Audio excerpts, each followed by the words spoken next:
Imagina um chute frontal que parou o planeta, praticamente. Imagina um chute rodado que levou o adversário a cair duro no chão. Ou aquele cruzado que virou aula nas academias por aí afora. Hoje o ConnectCast vai destrinchar os 10 melhores nocautes feitos por brasileiros na história do UFC. Se prepara porque provavelmente vai haver polêmica e pode ser que o nocaute que você espera ver por aqui nem apareça e o seu favorito fique fora do pódio. Assiste até o final porque eu quero saber de você nos comentários se tem algum nocaute aplicado por brasileiro que a gente deixou de fora dessa lista. Tem chute giratório, tem body slam, tem cinturão trocando de mão em poucos segundos, tem de tudo. E se você curte esse tipo de conteúdo top 10, já deixa o like, se inscreve no canal e comenta para que o nosso vídeo chegue a mais pessoas. Então, indo direto ao ponto, nocaute número 10, Jéssica Batistaca versus Rose Namajunas. UFC 237, ano de 2019, Jéssica lutando no Rio de Janeiro e Rose Namajunas dominando a luta. Mas, como nesse esporte, qualquer segundo pode ser decisivo, tudo que Jéssica precisava era de 1 segundo na posição que lhe rendeu seu apelido, Jéssica Batistaca. Nesse momento, Jéssica ativou o modo guindaste, levantou Rose Namajunas até o último andar do prédio e a jogou lá de cima com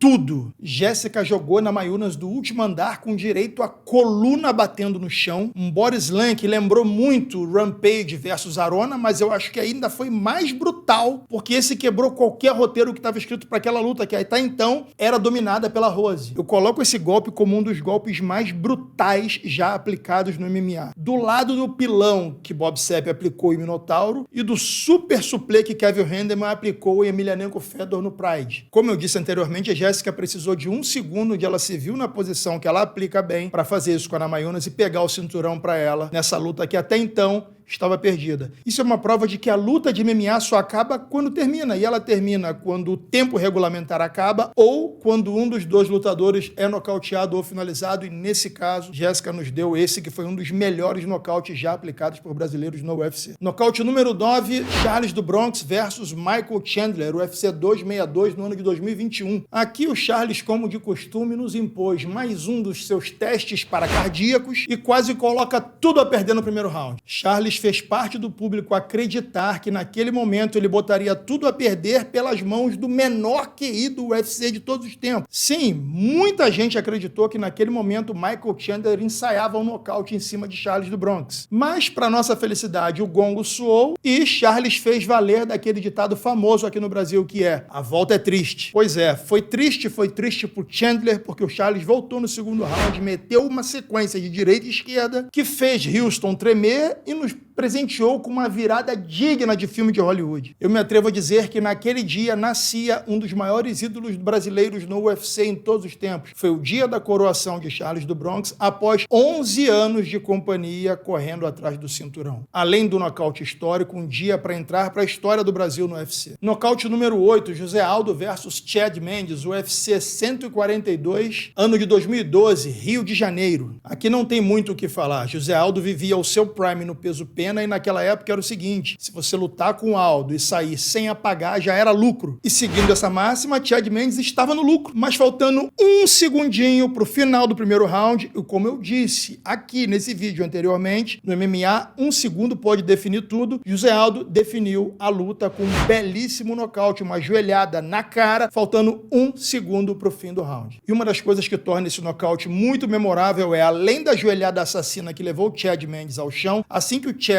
é nocauteado, Aldo pula a grade do octógono, se joga para a torcida, fazendo jus a seu apelido de campeão do povo. E eu digo que ficou eternizada porque até aquele momento nós nunca havíamos visto uma interação daquela magnitude do campeão com a torcida. Ali ele provou porque ele era um cara tão temido no peso pena e por que era conhecido como campeão do povo. Valeu demais José Aldo, que hoje, inclusive, é Hall da Fama do UFC. Nocaute número 7, Amanda Nunes versus Ronda Rousey, UFC 207, ano de 2016. Se o nocaute foi em 48 segundos, eu me recuso a me estender mais do que isso para falar dele, galera. E aqui foi muito simples, alguém muito emocionado convenceu a Ronda de que ela era capaz de trocar socos com Floyd Mayweather porque o boxe dela era um dos melhores que esse tal treinador que falou isso já havia visto. Daí vocês já imaginam o que a coitada tentou fazer com a Amanda, trocar socos. E aí o resultado vocês já sabem. Se não sabem, tá aí o highlight para você comprovar. Essa surra foi tão antológica que logo depois disso a Amanda virou notícia na CNN Internacional. Amanda Nunes, maior lutadora de MMA de todos os tempos, cravando seu nome na história, dando esse belíssimo nocaute em Ronda Rousey. Nocaute número 6, Gabriel Gonzaga versus Mirko Cro Cop, UFC 70, ano de 2007. Eu já recebi aqui alguns lutadores que lutaram no Pride, todos eles disseram de maneira unânime, apesar do melhor lutador do Pride à época ser Emelianenko Fedor nos pesados, o pesado mais temido era Mirko Cro Cop. Cro Cop talvez à época fosse o único lutador com um golpe de assinatura tão registrado que se você visse uma silhueta fazendo aquilo, você saberia que era o Cro Cop. E a essa altura você imagina que um cara sendo vítima de um tiro da sua própria arma seria impossível. Imaginar o Cro Cop sendo nocauteado por um high kick de um grappler é como imaginar ele dando um armlock numa luta entre ele e o Minotauro. Mas, de novo, ao contrário do que diz Mamute, no MMA nada é impossível. Então o Brasil é Jack Della Maddalena sábado. Ok? Porque vamos imaginar, irmão, se ele vencer, Islam mete o pé.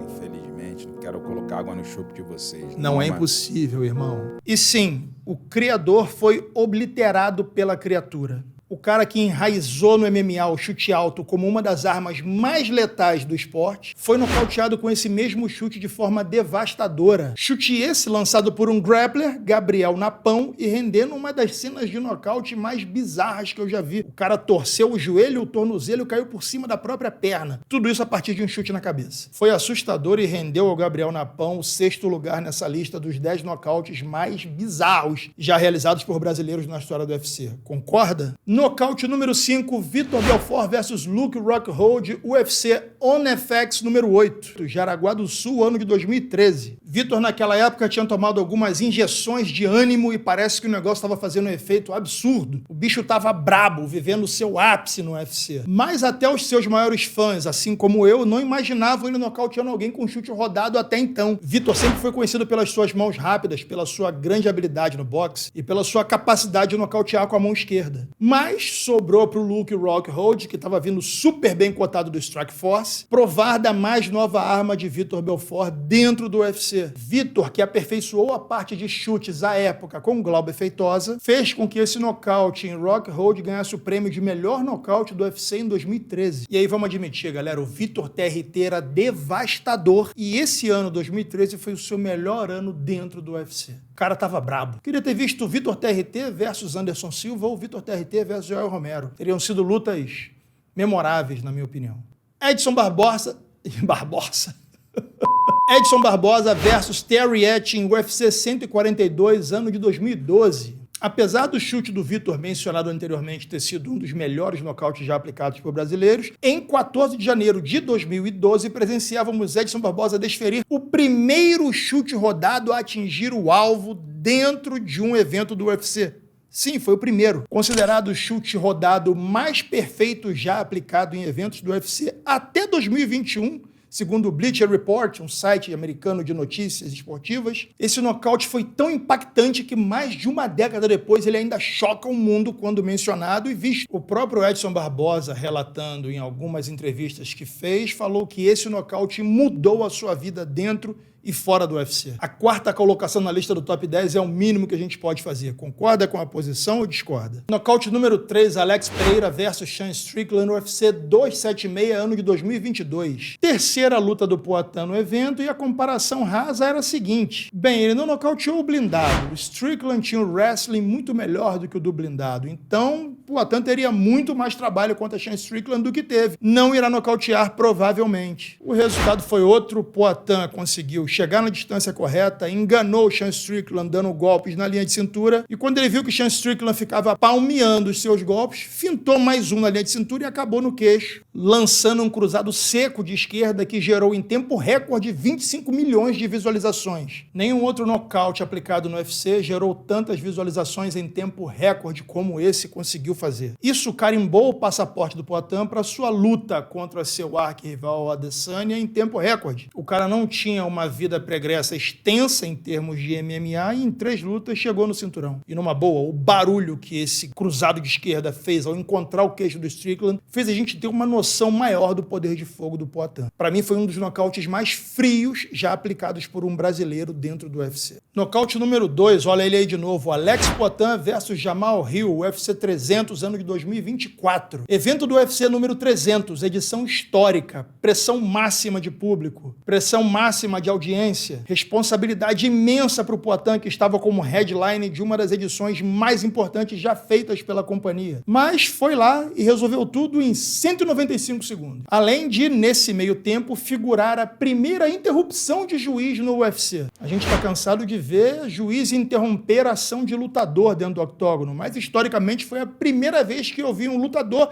interromper a ação do juiz em meio à luta. A gente fala então de brincadeira, mas mostrou um pouco da frieza do Poatan naquele momento. Deu uma limpada na caceta, mandou o negão sair de perto e largou a mão na cara do Jamal Hill, acabando com a luta e fazendo ali um dos nocautes mais espetaculares que a gente já viu numa edição do tamanho que foi a edição 300 do UFC. Você concorda que ela merece o segundo lugar nessa lista ou não? Deixa aqui a sua opinião, que vão vir mais listas por aí. Galera, e antes de eu passar para o número 1, deixa aqui o nocaute aplicado por brasileiro que você acha que ficou de fora dessa lista para a gente já preparar uma possível reparação, beleza? Fazendo isso, você ajuda a gente a melhorar o nosso quadro e, se você puder, já pega esse vídeo e compartilha no grupo da sua academia para você ver se eles pensam igual a você ou não, tá bom?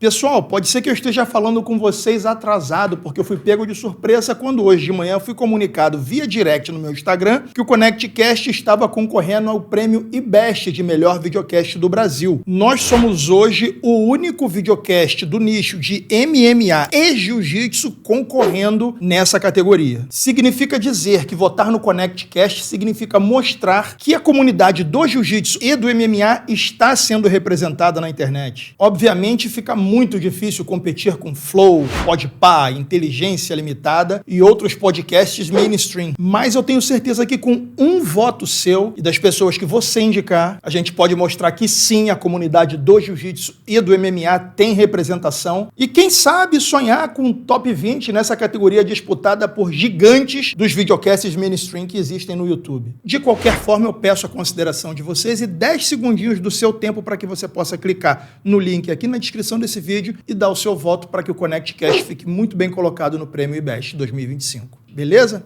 Forte abraço. Bora pro número 1 da lista. Galera, e eu acho que esse nocaute aqui merece o número 1 da lista por uma série de coisas e eu já vou explicar o porquê. Nocaute número 1, Anderson Silva versus Vitor Belfort, UFC 126, ano de 2011. Esse chute frontal rendeu 800 mil pacotes de pay-per-view. Não há na história do UFC o duelo entre brasileiros que tenha rendido tantas vendas de pacote de pay-per-view na história do UFC. Isso rendeu para o Anderson Silva, inclusive, propaganda no Super Bowl, que, diga-se de passagem, é a propaganda mais cara do planeta em intervalos de eventos esportivos. Só para que vocês tenham uma noção do impacto desse chute, não apenas no queixo do Vitor Belfort, mas também no mundo da luta, a partir desse golpe, o Brasil se tornou o maior mercado consumidor do UFC fora dos Estados Unidos. Sim, o maior de todos. Após Anderson Silva versus Vitor Belfort, após esse chute, o Brasil quebraria o jejum de eventos do UFC e faria 37 eventos até 2021. Foram 10 anos recebendo mais eventos do UFC no mundo, só perdendo para os Estados Unidos. Sim, galera, esse nocaute ajudou o Brasil a se tornar o país que mais sediou eventos do UFC fora dos Estados Unidos, e esse impacto foi visto na popularidade dos atletas à época